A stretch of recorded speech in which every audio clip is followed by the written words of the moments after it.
jaajëfal mbokk yi am di jàmm yi ñu ngi leen di jox cër di nuyu waaye takk der yi nga xam ni ñu ngi ci frontières yi di taxaw doomu aadama yi ngir kaaraange askan wi saa su jot di guddi muy bëccëg ñu ngi leen di ziyaara aju docteur yi ñu jaajëfal leen jox leen cër bu baax a baax képp ko ànd ak jàngoro yàlla na ko buur bi yàlla saafara nga dellu sa njaboot waaye làqu yi ñu ngi leen di jaal seeni mbokk yàlla na leen buur bi yàlla xaare aljana firdaws bi jaal Mustafa al Karim Seydina Muhammad suñu réew di Mauritanie am ni réew mu ñu ràññee la ci biir Afrique ay ndawam nag fas yéene taxaw ak jàmbaarloog li nga xam ni moom mooy ay jukki seeni wareef waaye itam ay gis-gis yi nga xam ni dafay dolli koomu Afrique ci fànn bu ne loolu moo waral tax ma dalal mbokk mi di Issa Coulibaly mu nekk nag activiste panafricain di ko ziyaara bu baax a baax am mbégte bu baax di ko dalal fa tabarakallahu muy nekk nag di yëngu ci organisation bu am solo ba nga xam ni ñoom ñooy dolli dooleel li nga xam ni mooy développement local ci gox-goxaat yi rawatina ak ci quartier périphérique yi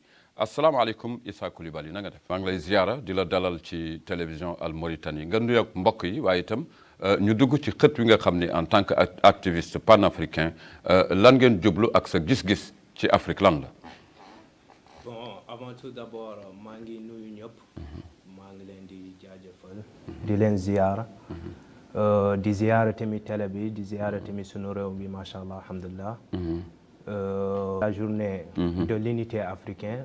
OUA. Donc appelée aussi journée de l'Afrique. Parce que c'est composé aussi de plus de 30 et quelques pays africains qui ont fait cette unité. Donc cette unité, leur hommage a commencé en 1963, c'est-à-dire 3 ans après l'indépendance de la Mauritanie. Donc c'est une très grande journée. Donc c'est une très grande journée auquel que tous les panafricains sont appelés aussi à célébrer cette journée.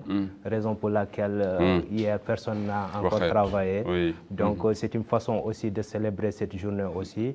Donc nous demandons plus aussi à ce que l'Afrique soit réunie. À ce que les pays aussi se rapprochent. Parce que dans chaque pays que vous voyez, donc ils ont toujours des avantages par rapport aux autres pays. Avant même de voir les Occidentaux ou quelque chose comme ça, il y a des choses qu'on peut vraiment voir ça près de nous. Par exemple, le Maroc, on peut voir beaucoup de choses, on peut apprendre aussi beaucoup de choses avec eux. Le Sénégal, ainsi de suite, le Burkina, ainsi de suite, jusqu'au aussi, bon, à la fin, Inch'Allah. jërëjëf am na solo bu ñu amee mbégte itam di weccoo ak yeneen réew comme nu mu ko waxee waaye itam yeneen réew war nañu am jàngat ci suñu réew. loolu mooy indi ñu war a taxaw ci mbir yu am solo bokk na ci Mauritanie nu mu taxawee ci Afrique ak ay doomaanam mooy la jeunesse nga nekk ci organisation bi nga xam ni yaa ngi yëngu ci développement local bu ñuy wax développement local mooy yoonu koom bi nga xam ni itam dañ ko yóbbu dañ ko déplacer yóbbu ko ci ñi nga xam ni ñoom la ñu yaakaar ni ñoom ñooy dund ay tolof-tolof ñi ñu yaakaar ni itam ñoo nekk ci ay jafe-jafe ñu ngi fu ne ci réew mi ci biir loolu nga nekk ndawu réew mi booy natt tey jii ndawu réew mi nga xam ni yaa ngi seen biir jóge leen fan nga leen di taxawal par rapport ak yoonu koom yi nga xam ne ay gis-gis la. Bon, en tant que jeune Mauritanien, en tant que panafricain aussi, donc je crois bien notre devoir, c'est-à-dire sunu waraf ñun ñëpp tamit. C'est d'essayer vraiment d'inciter aux jeunes, pour avoir aussi un objectif et un plan de vision pour vraiment pouvoir développer ce pays. war nañu dimbali tamit askan bi dimbali jeunesse bi tamit pour ñu amee benn gis-gis nga xamante ni daf leen di may ñu mun a développer seen réew bi. Parce que le développement d'un pays est basé sur sa jeunesse. Sur sa jeunesse. ci waa fànnu ndaw yi. ci fànnu taxawaayu ndaw yi. Parce que mag yi itam tey bu nu amee expérience. xamante ni ay déplacement yu bari tamit ndaw yi rek ñoo ko mën a def. mais bu fekkee tey tamit loolu moo tax ndaw yi duñu war a jege mag yi. mag yi tamit am sang-sang boobu tamit ak gis-gis boobu tamit. di transfert tamit seen compétence si ci ndaw yi. di leen teg tamit di leen won bi tamit yoon bi nii nañu war a demee nii nañu ko war a defee. comme ça ñoom bu suba. nga xamante ni même bu nu amatul même bu nu amatul kattan di dem si bu nu wàccee liggéey di dem si lu bare mënoon woo ndaw yi comme que ils ont confiance à eux à leur expérience parce que c'est la même personne c'est les mêmes idées c'est les mêmes apparences nga xamante ni dina leen mun dimbali tamit nu mun tamit réew bi mun avancer Afrique mun si développer ku nekk tamit gis si boppam. jërëjëf tey jii booy natt aji ndaw yi ñi ngi ci yoon wi fan lu ñu egg ci yoon wi dañu tardé am tardé wuñu lan moo xew ci ndawu Mauritanie yi boo leen di natt tey. bon exactement tey bu ñu xoolee bu baax si jeunesse bi jeunesse bi bon on se dit la vérité jeunesse bi dafa mel ni tey du ñu laajte ku leen pousse. dañu soxla ku leen pousse. du leen soxla ku leen pousse parce que oto bu demee ba panne. il faut nu pousse que pour mu mun a dem tuuti. waaw mais il faut ki koy pousse tamit wala ki nga xam ni moo koy mooy wallu oto bi. il faut mu xam exactement fan la nasaxe fan la problème yi nekk au juste boo may nattal problème mu jeunes yi ndaw yi fu mu nekk au juste. lan la ñuy soxla. exactement problème jeunesse bi tey dafa nekk ci lu bari. mais dafa am y a des points nga xamante ni c'est les plus importants aussi. nga xamante ni mën nañu si vraiment aussi teg ci xel. muy yéen. muy ñun les jeunes. c'est-à-dire que premier problème de la jeunesse mauritanienne c'est quoi. c'est-à-dire l'information. ñu am information yi. ñu am xibaar yi. par rapport ak ñan. waaw ak gouvernement bi. par rapport ak état bi par rapport ak gouvernement par rapport ak Afrique même. ak àddina bi bi yëpp nu muy doxee. parce que ñoom ñoo am sang boobu ñoom am temps boobu. pour ñu wuti ji information di ko téye. parce que on finit pas par apprendre en tant que jeune on continue pas même les vieux continuent par apprendre. donc nous en tant que jeune. du ñu war am fierté boobu. am le talent nga xamante ni de s'informer de jour en jour de s'informer de ce qui se passe. Parce que c'est avec l'information qu'on pourra chercher des solutions. C'est avec l'information qu'on pourra comprendre les problèmes. Si on n'est pas informé, on ne pourra pas avoir une solution au problème. Donc le premier point, c'est-à-dire c'est l'information. Les gens, parfois ils sont informés tardivement.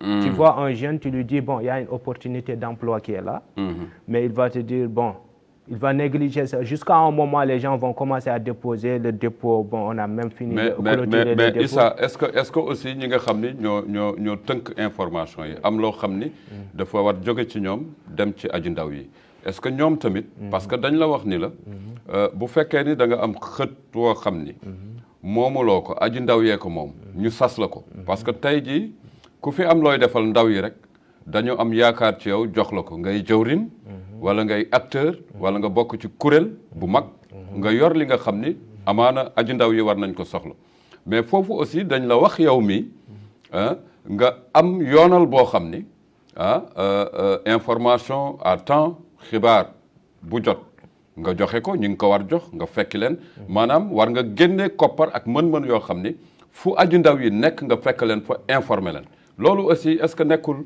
une part de responsabilité ci fànnu décideurs yi. waaw ok loolu dafa nekk une part de responsabilité ci fànnu décideurs yi. responsabilité bu mag tamit. parce que dafa am une manque de communication. entre les décideurs et la jeunesse mauritanienne. Même si la communication passe, mais elle n'est pas très impactante par rapport à la situation. Parce qu'aujourd'hui, l'idée de voir c'est quoi? C'est-à-dire qu'aujourd'hui, nous attendons un jeune qui est prêt. Couparé. Couparé. C'est-à-dire que, je vais revenir là-dessus.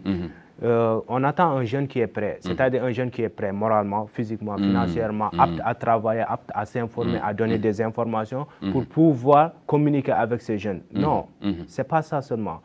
Nous sommes, tout le monde ne peut pas nager, ça ne veut pas dire que tout le monde n'a pas le droit de traverser.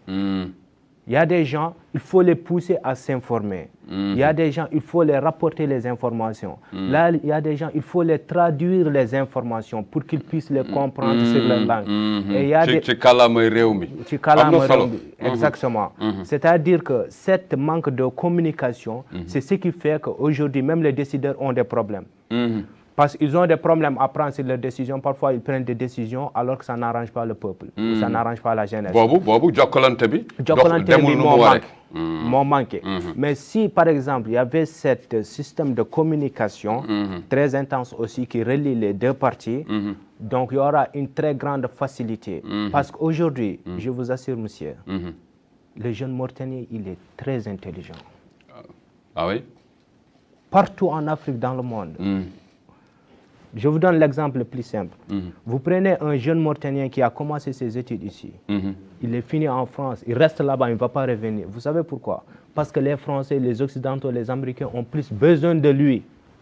Mais ndax loolu jaadu na bu fekkee aju ndaw yëpp noonu la ñuy continuer. Non, c'est pas parce que l'intelligence nous revient, doit revenir aux affaires. L'intelligence doit revenir, mais c'est parce que ces gens-là ont vu une capacité extraordinaire. Di leen fay koppar yu Mais bare. cette capacité, ça vient mais foofu problème bi ci nekk lan la da nga bëgg a wax taxawaayu nguur gi. dafa war sàmm loolu itam bu fekkee ni jàpp nañ ni.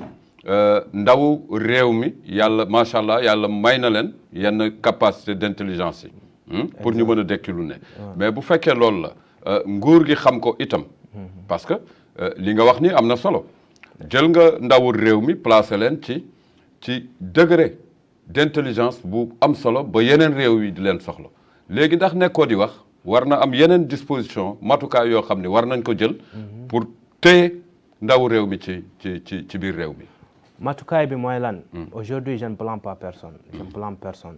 C'est-à-dire ku nekk ne def lu ko war. wareefam ci réew. wareefam ci réew mi. En tant que ministre, j'agis comme un ministre, je fais mon travail comme ministre. En tant que président, la même chose. En tant que jeune activiste ou panafricain, la même chose. En tant que mécanicien aussi. mu def cëram. mu def cëram. Vous comprenez? Parce qu'aujourd'hui, on ne néglige pas ce qu'on fait. Parce que c'est ce qu'on fait, on vit de ce qu'on fait. On se mesure aussi de ce qu'on fait.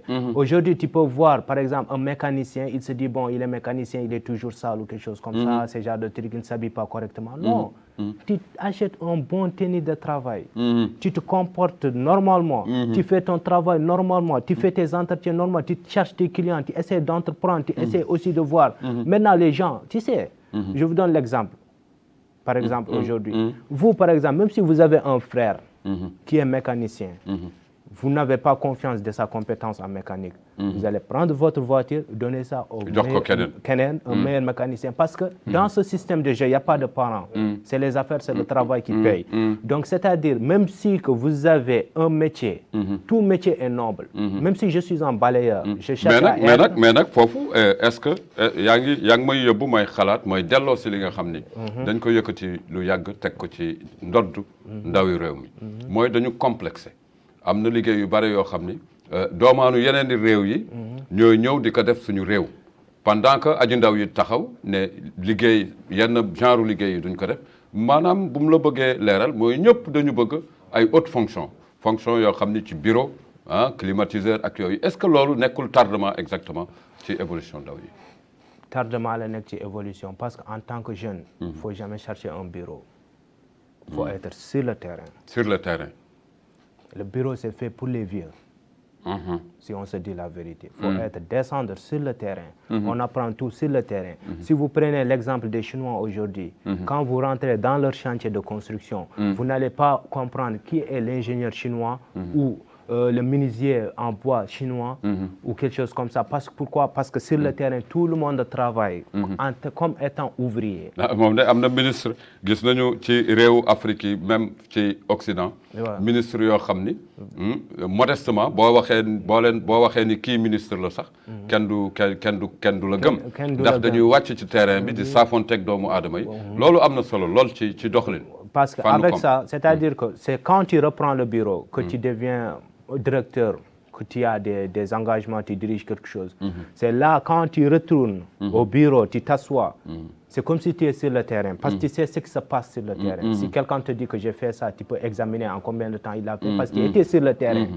Mais si tu n'étais pas sur le terrain, ou tu descends pas, tu ne peux pas savoir les informations, ni pouvoir les informer. Raison pour laquelle on te dit tout est fait, tu reviens et tu vois rien n'est encore fait. jërëjëf mbokk yi am di jàmm yi dégg ngeen Issa Coulibaly li nga xam ni jukki na ko jëm ci yenn ci gis-gis yi ndaxte gis-gis mi ngi dana tàbbi fu ne waaye njariñ li muy jur kenn mënu ko natt loolu mi ngi des ci buur bi yàlla lu ñuy wax rek mooy ñu dolli sabablu am solo lool waaye Issa fan nga amee yaakaar ci fànnu nguur wala ci fànnu yenn ci organisation yi fan nga am yaakaar ne amaana bu fa aji ndaw yi xoolee jublu fa dana mën feral seen rangoñ ndaxte jooytu bi bare na mais muy ci nguur gi ak ci yenn ci organisation yi fan nga yaakaar ni bu fa aji ndaw yi sukkandikoo dinañu gis yoonu koom.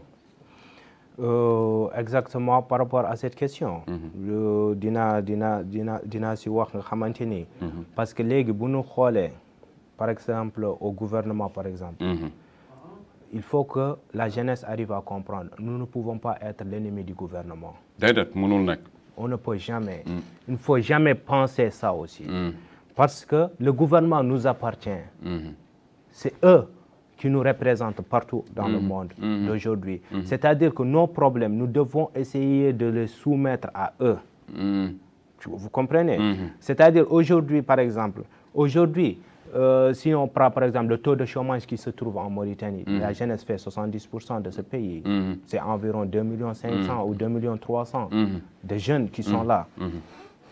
Il y a combien, par exemple, on bac, par exemple, le baccalauréat, vous allez voir, il y a 28 000 candidats. Il y a combien d'admis? 5 000, 6 000 admis à l'université et tout. Donc, le taux de chômage,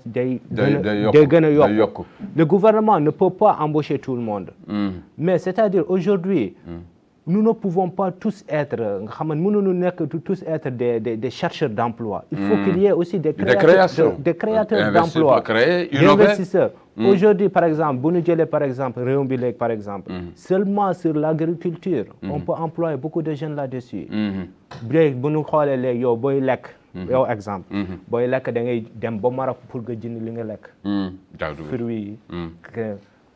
pour acheter de quoi manger, il faut avoir quoi acheter. Il faut avoir les sources, l'argent. Mais comment tu vas avoir l'argent si tu n'as pas l'emploi? Donc, avant de chercher à acheter, il faut chercher quand même à développer ce qu'on a. À produire. La production. Tu sais, aujourd'hui, comme par exemple, crise avec le coronavirus, par exemple, c'est là qu'on a compris. Les Mauritaniens, nous, on a compris qu'on ne produisait pas.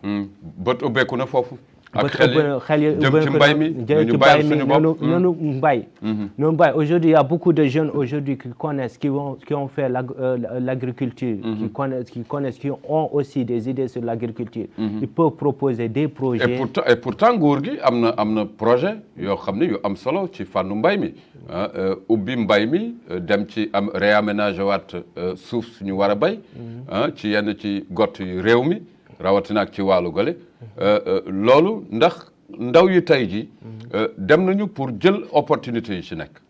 Exactement. C'est-à-dire que ndaw yi tamit comme je te l'ai dit lu mu la waxoon rek problème d'information la. Ils ne savent pas où trouver l'information. Le gouvernement, l'argent qu'il a, c'est pour le peuple. Tout ce qu'il essaie de faire. Aujourd'hui, on ne blâme personne. Parce que même si, par exemple, en tant que directeur d'une entreprise ou n'importe quoi, par exemple, bu ñu la jëlee yow ñu def la kilifa, comprendre nga yow lu ci gën a ndaw sa liggéey da nga ko jéemi def parce que ça fait partie de toi. Mais maintenant, tu sais bien le faire ou tu ne sais pas le faire. Maintenant, c'est nous les jeunes, par exemple, qu'on va essayer de soutenir comment dirais-je, cette personne, de soutenir en lui proposant des choses qu'il peut vraiment investir là-dessus, qu'au lieu d'investir sur ça, nous avons un projet qui englobe ça, orientation. Il faut qu'il y ait des jeunes comme ça, parce qu'on ne peut pas employer tout le monde. Et tout le monde a besoin d'un emploi. La création, même. Et tout le monde a besoin d'un emploi, alors qu'on ne peut pas employer tout le monde. Donc là, il faut qu'on essaye de créer. Nous devons créer. Innover ay mbir. Boy wax ci waaw ci biir loolu boy wax ci sos ay mbir yi nga xam ni gàll goo xam ni mun na duy un bon nombre de jeunes ci gox bu ne béréb bu ne ci réew mi ndaw yi war nañu am gis-gis yi nga wax. di sos ay mbir waaye itam di amal ay mbir par rapport donte ne xel yu bare yàlla daf ko ubbi def ci li nga xam ni mooy ngëneel mbokk daf ma daan wax ni ma doomu aadama bi bu amee xel rek parce que wax nga ko léegi ni doomaanu réew mi macha allah am na lu leen yàlla may ci intelligence boo ko amee rek war nga mun dëkkmal dara yaa ngi wax exemple chinois yi tey mais chinois lu mu sukkandiku mooy lan mooy doomu aadama bu ne ak âge bu mu munti toll buur bi yàlla war na ko mun may dara loo xam ni bu ko toppee mën na ci am ndimbal ci fànnu sos ak innovation mbir yooyu laa bëgg ñëw ak yow booy xool tey doomaanu réew mi naam wax nga lu bari ci ñoom wante lan nga gis ni nguur gi jukki na ko te ñoom ñu war ci teg seen loxo. Exactement léegi par exemple aujourd'hui par exemple tey gouvernement bi mu ngi jéem a financer si ce qu'on appelle la formation et l'emploi. Formation professionnelle. La formation professionnelle et tout. Vous comprenez? Maintenant ils sont en train de disposer 20 milliards pour cette formation et l'emploi. Ces 20 milliards ça ñaar fukki milliards. ñaar fukki milliards. 2 milliards qui peuvent même aller sur les étudiants les nouveaux sortants s'ils ont des projets à envisager et tout. Ci étudiants yi c'est des nouveaux sortants. Avant qu'ils puissent pendant 6 mois avant qu'ils puissent avoir un boulot ou un stage ou quelque chose comme ça. Essayer de monter quelque chose donc ils peuvent commencer avec. Parce que am nañu xam-xam bi génn nañu ak xam-xam. am nañu xam-xam boobu. mais léegi financement yooyu yëpp. c'est-à-dire il faut nit ñi tamit ñun les jeunes tamit ñu xam ni tamit fan la ñu war a jaar pour mën a atteindre que. raison pour laquelle tey que xamante ni ñun en tant que aussi sama organisation bu ñu am en tant que OADEL. Organisation d'appui au développement local. Moi je suis génie civiliste de formation. Vous comprenez? J'ai travaillé beaucoup avec BIT, donc on a fait des formations, des projets de formation des jeunes sur les différents métiers de BTP, maçonnerie, carrelage et ce genre de trucs et tout. Aujourd'hui, on a monté un projet, on a monté un projet de formation sur les différents métiers de BTP. Vous savez pourquoi? Parce qu'aujourd'hui, il y a beaucoup d'entreprises en Mauritanie. BTP, bâtiments, travaux publics. Qui sont là. Le gouvernement les donne leurs projets. Parce que quand on donne le projet aux entreprises, les entreprises vont prendre des éléments. Donc, ils vont créer l'emploi. Mais ce qui se passe, c'est quoi? C'est-à-dire, eux, ils prennent des projets. Mais la majeure partie des gens qui construisent, c'est des étrangers. Des étrangers, oui. Lolo, mom. Maintenant, il y a des jeunes Mauritaniens qui sont des caroleurs, qui sont des comme maçons et tout. Mais maintenant, il faut appuyer cette formation pour qu'ils puissent avoir... comment dirais-je, faire quelque chose de qualité sur cette formation pour que ces entrepreneurs aussi puissent aussi s'intéresser aux jeunes Mauritaniens. Aux main-d'œuvre locales. Aux main-d'œuvre locales. Avec les jeunes. C'est cette formation qu'on est en train d'établir, d'appuyer cette formation. Là même, j'ai quitté Taazur parce que Taazur, parfois, ils ont des projets de construction. Mais c'est-à-dire, les gens me posaient la question, c'est-à-dire même avec BIT qu'ils ont aussi le problème d'insertion. Quand on forme, comment les insérer? Il faut insérer. Comment les insérer? C'est-à-dire, c'est de voir les organisations qui ont des projets de construction, les entreprises qui ont des projets de construction, dire que vous avez gagné ce marché, nous avons 20 jeunes qu'on a formés sur temps pour la main-d'œuvre locale. Pour la main-d'œuvre locale, essayez de les insérer. Même si vous allez prendre la main-d'œuvre étrangère, mais au moins quand même que cette compétence ou cette capacité puisse être transférée envers aussi cette main-d'œuvre locale qui existe, pour que, parce que nous sommes les seuls au pouvoir. Nous n'avons pas de si on n'essaie pas de construire notre pays, personne ne pourra le faire à notre place.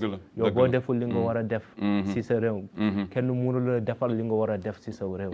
Donc la responsabilité vient envers nous. Tu comprends? Et rien n'est encore aussi perdu. Rien n'est encore aussi perdu. On peut toujours rattraper.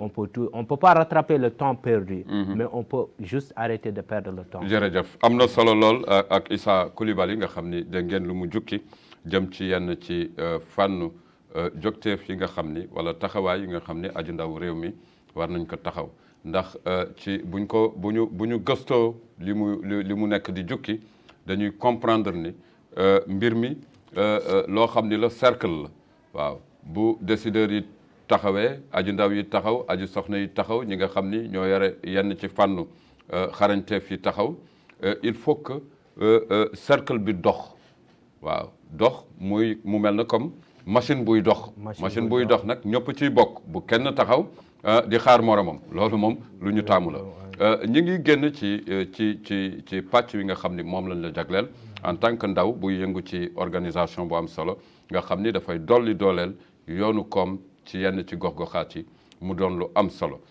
mu nekk nag koo xam ni ràññee nañ ko ci yenn jógteefu Afrique yi tey jii ci xët yi nga xam ni moom la ñuy mujjeel booy placé sa réew di réewu Mauritanie ci Afrique ban réew la. bon bu ma placé si réew Mauritanie bu mu ko jéemee placé si benn stade en Afrique. damay wax ni bon on est très en retard. par rapport aux autres pays. am na tardement bu baax tamit. mais tardement bi tamit tu sais le problème c'est pas de dire les problèmes si on crie tous les problèmes il y a pas de solution. Il faut chercher les solutions. En même temps. S'il y a un problème on cherche. Le problème, notre problème principal dont on ignore tous, c'est-à-dire on n'arrive pas à comprendre, c'est que c'est le manque d'organisation. Il faut qu'on s'organise. Il faut que la jeunesse s'organise, l'État s'organise. Tous les membres de ce pays, toute personne, tout citoyen essaie de s'organiser par rapport à sa famille, pour l'éducation, par rapport à ses études, comment apprendre. Je suis un étudiant, donc je dois vraiment apprendre. Comment apprendre, qu'est-ce qu'il faut faire. Par rapport au métier que je fais, aux gens que je vois, je m'organise là-dessus. Par rapport à mon temps, j'essaie aussi de m'organiser. Kon d'accord ak aji ndaw yi nga xam ne bu ñu xëyee lépp lu ñu leen jox ci journée bi ñu ni mën nañ ko dugg ci loolu d'accord ci. man je ne suis pas c'est-à-dire que tey xamante ni xam nga nit bu xiifee lu mu am lekk. lu mu gis dugg ci. parce que c'est le manque d'organisation. Manque d'organisation. tey da ngay gis ku xëy nee na la je suis un maçon. À base de quoi? ëllëg mu nekk soudeur. wala kii à base de quoi? C'est-à-dire que yow boo jëlee yoon. tu peux prendre plusieurs chemins en même temps mais s'il y a une communication aussi sur tes chemins. Effectivement. Sur tes trucs.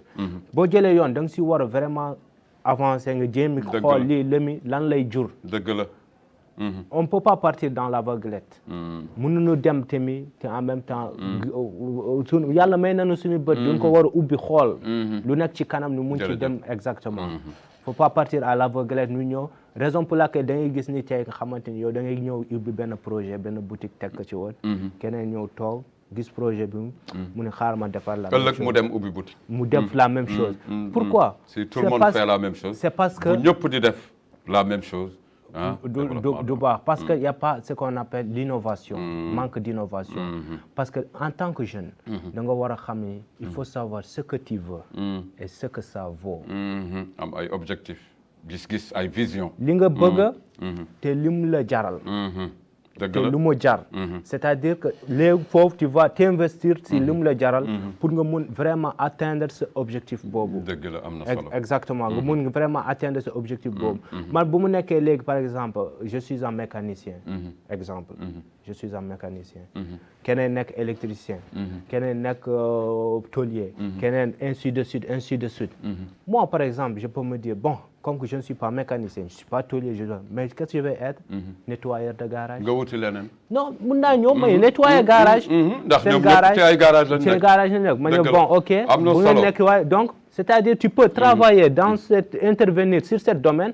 sans pour autant faire la même chose. nga interférer ci ñeneen ñi. ci am na solo lool mbokk moomu di Issa moom ngeen dégg noonu di nekk ku ñu war a roy ci fànnu ndaw yi mu am solo lool Issa ñu ngi ñuy wax ni waxtu yi mi ngi ndarmeelu. lan nga may wax sa kaddu bu mujj. bon man sama kaddu bu mujj laa bëgg vraiment expliquer mooy c'est-à-dire nañu dimbalante ñëpp. le gouvernement tamit. fi bëtam ci jeunesse bi nga xamante ni duñu soxla ndimbal.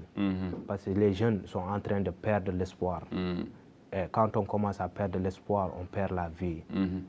Raison pour laquelle da ngay gis jeunes yi s'orientent dans des choses nga xamante ni qui sont inutiles. Ils essaient de perdre le temps, tu te réveilles le matin, tu n'as pas de boulot, tu n'as pas quoi faire et tout. Ces gens-là, faut pas les blâmer. Ça pousse à quoi? ci lan la leen di xiir? Ça les pousse à la délinquance. Tu comprends? Ça les pousse à la délinquance. Ça pousse aussi ça réduit aussi le taux de croissance de leur intelligence. de leur intelligence, ça réduit, ça diminue. désespoir. Parce que quand on n'apprend pas, on désapprend. Quelqu'un qui a eu son master depuis 2005 ou 2010 jusqu'à présent n'arrive pas à travailler ou travaille sur un autre domaine. Vous savez que c'est un peu difficile. Donc il faut que le gouvernement essaie de comprendre la réalité de la jeunesse mauritanienne. Qu'est-ce que la jeunesse vit exactement? Rentrer, descendre sur le terrain, comprendre. Parce que nous devons communiquer. Le président, c'est notre président. Le gouvernement, c'est notre gouvernement.